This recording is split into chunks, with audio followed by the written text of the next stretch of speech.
O eclipse ele não é perturbador apenas porque causa dos monstros, por causa do sangue ou então por causa da violência. Ele é perturbador porque é o momento em que um sonho ele perece e junto com ele também perece a esperança. Em Berserk nós passamos tempo suficiente ao lado do bando do Falcão, né, para acreditar que tudo aquilo significava algo para a gente. Acompanhamos as batalhas, as perdas, o crescimento, a amizade, além de que a gente viu, né, o vínculo entre Guts e Griffith se desenrolar com o decorrer do tempo. Mas pouco a pouco não era apenas admiração, era confiança, era propósito, pô. E é exatamente por isso que o eclipse é uma sacanagem maior do mundo. Quando o ritual começa, não é só sobre um evento sobrenatural que acontece. É basicamente uma traição absoluta. Não existe preparação emocional para aquilo, pô. O espectador, né, a gente, os fãs, a gente percebe o quê? Que junto com os personagens que não há saída, não há reforço chegando, não há milagre. O mundo simplesmente se fecha ao redor da gente e deles também, né? A presença da mão de Deus deixa claro que aquilo não é um acidente, é o destino e algo já estava escrito e tem que acontecer e acabou-se. E talvez esse seja o ponto mais perturbador, que é a questão da impotência, aquele momento todo de saber que nada de bom vai acontecer. Simplesmente existe o mal naquela cena. Dessa forma, a gente pode ver o quê? Que durante o eclipse, o horror ele não vem apenas das criaturas grotescas e tralalá, né, os apóstolos. Eles vêm também da sensação de que nada pode ser feito. Cada grito, cada tentativa de resistência parece basicamente uma pequena, né, questão diante do que está acontecendo. A narrativa ela desacelera, ela te obriga a assistir e nada mais que isso. Não é uma cena rápida que você esquece no episódio seguinte, não é um personagem banal que está perecendo ali. Essa cena ela se estende, ela pesa, ela sufoca, então a gente chega naquela escolha. Griffith ele não é possuído, ele não é forçado, ele escolhe. Depois de perder tudo que era importante, entre aspas, para ele, né? Depois de ter seu sonho destruído, ele basicamente aceita sacrificar aqueles que lutaram por ele, aqueles que acreditavam nele. Quando ele renasce lá como Fento, não é apenas uma transformação de um homem em um demônio, né? Ou Deus, depende da sua interpretação.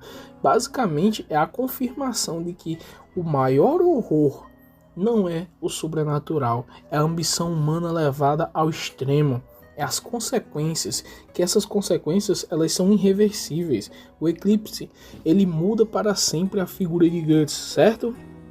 Muda para sempre a mente de Casca. O mundo de Berserk basicamente ele nunca mais vai voltar a ser o que era. Não existe reset, não existe consolo imediato. Existe apenas o trauma, existe a cicatriz e existe também a marca que continua, né, derramando sangue. Por quê?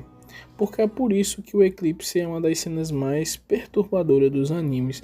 Não porque ele mostra os monstros, mas porque mostra o que o ser humano, no seu momento mais vil, ele é capaz de fazer pelo seu próprio sonho. Ele nos confronta com a ideia de que, às vezes, o maior terror ele não vem das sombras, ele vem de uma decisão. E talvez o que mais nos assuste de verdade não seja o que aconteceu naquele dia, mas o fato de que, no fundo, nós entendemos por que aconteceu. Nós vimos toda a construção de personagem entre Guts e Griffith e todo o bando do Falcão. O próprio Miura diz muitas coisas sobre isso e que talvez não faria aquela cena daquela forma, né, quando ele estava vivo, se tivesse a oportunidade de fazê-lo novamente. E sim, pessoal, Griffith ele é um vilão, não me venha passar pano neste vídeo. Por quê? Porque existem provas claras que dentro da história sua queda no eclipse ela não foi apenas o destino. Ele teve um momento de consciência, viu o rosto de cada membro do bando do Falcão e mesmo assim ele escolheu sacrificá-los.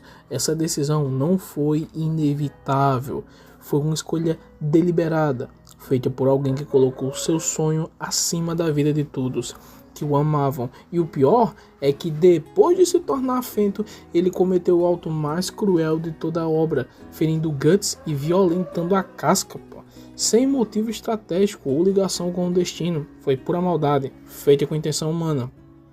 Mesmo antes do eclipse, suas atitudes já mostravam um caráter meio manipulador, né? Ele usava pessoas como ferramentas, mentia na cara de pau, tratava vidas como moeda para o seu sonho e basicamente ele só se importava com quem servia para ele.